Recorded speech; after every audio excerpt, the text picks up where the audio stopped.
scary, and I just got here, and we got a little bit of wind today, especially for this little airplane,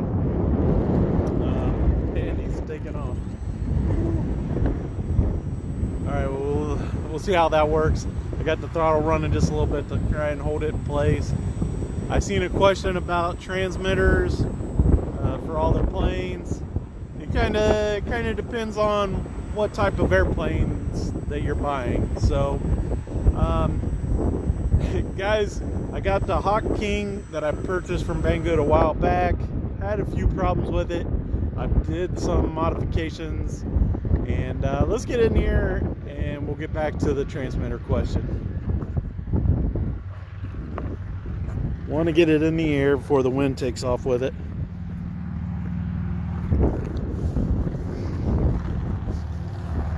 This is a pretty small little airplane. It's a 3S, 1300 milliamp hour battery.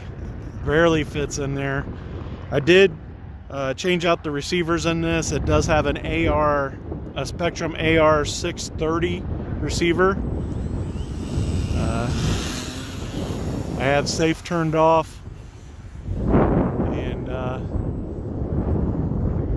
but it's using AS3X. Try and help with some of this wind. Might have to turn safe on, who knows. Goodness. I have added 1.5 ounces of weight to the nose to help with the CG. It was pretty far off out of the box. So the way I do that is I have some wheel weights that I picked up off of Amazon that are self-adhesive. I stuck them inside the battery compartment. But it's doing pretty good. It's just this wind is something else.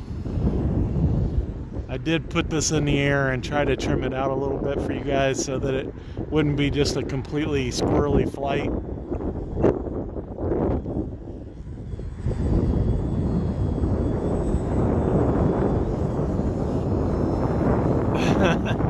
Anyways, back to the transmitter question. It depends what kind of airplanes you're going to buy. If you're going to buy a bunch of bind and fly airplanes from Horizon Hobbies or just D-Flight, you know, those type of airplanes, then you definitely want to pick up a Spectrum transmitter. Now, if you're going to do a bunch of jets, most of their bind and fly planes will work on 6S or six channels.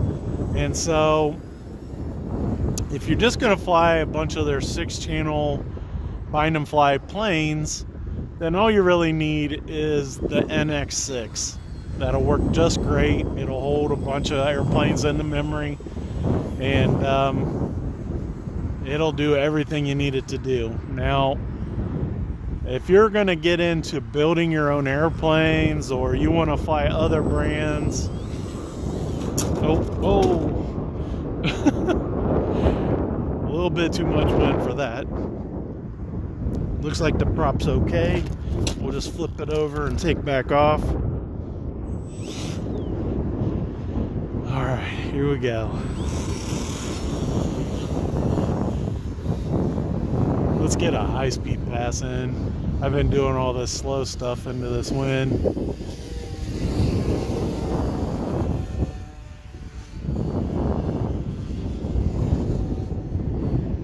Really slow roll rate, guys.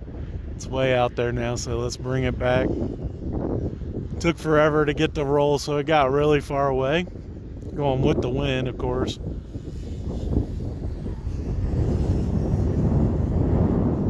There we go.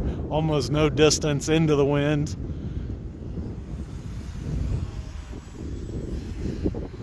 Oh, that was super ugly. But anyways, if you wanted to go with a different brand airplanes or not the bind and flies, then it kind of comes back to what kind of receivers you're wanting to use, or if you want safe. If you're wanting safe, then you stick with Spectrum. You might want to move up to an NX10 or an NX8. NX10 offers a little nicer gimbals. I'm sure you got some more mixing options if you're wanting something with a lot of channels. If you're gonna fly stuff without safe, that was a super nice landing. Then, you know, I don't have a lot of experience with other brand stuff, but there's a lot of other radios out there. In fact, I can't really even suggest anything because I don't know them that well. There's some guys flying like open source type radios. I want to say that they call them maybe you know what, I can't even think of it really. I want to say Radio Link, but that isn't right. It looks like my landing gear might be bent back.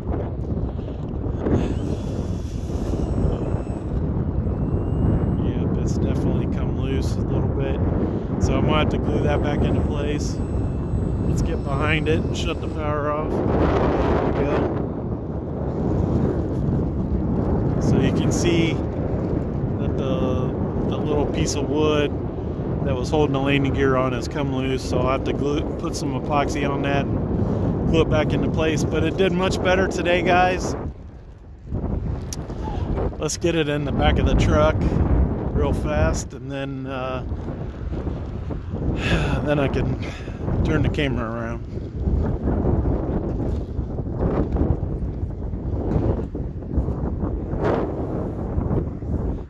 As you can see, I use the IX-12. I would definitely say you don't need that.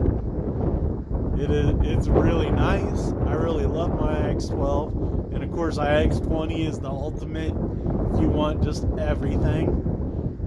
That radio will last you a very long time, but it's not necessary for most, especially foam airplanes and that kind of stuff. Now, if you're gonna do a bunch of logging of all the stuff that they do with jets, I'm not even knowledgeable in that arena, but I mean, there's a lot of options when it comes to radios, and I love my NX6.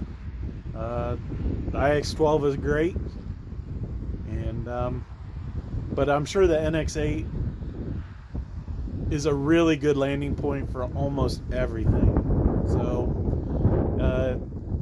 just to final that whole situation, that's probably what I would suggest to most people starting out as an NX8. If it's just too much money, then an NX6. The only problem with the NX6 is if you wanting to build and you're going to be programming gains, then it's a little bit harder because you don't have that knob to be able to vary the gain. So anyways, the Hawk King did great in this amount of wind that we're dealing with today, and I appreciate all you guys on here, and thank the Lord that we had a nice sunny day to do some flying. And if you guys haven't already done it, make sure you get out there and give some candy to the kids tonight. That's what we're doing here in Marysville. It's Beggars Night here. And anyhow, I just so thankful you guys are supporting the channel, and thanks for watching. Until next time, I'm Grandpa Gary, and I just got here.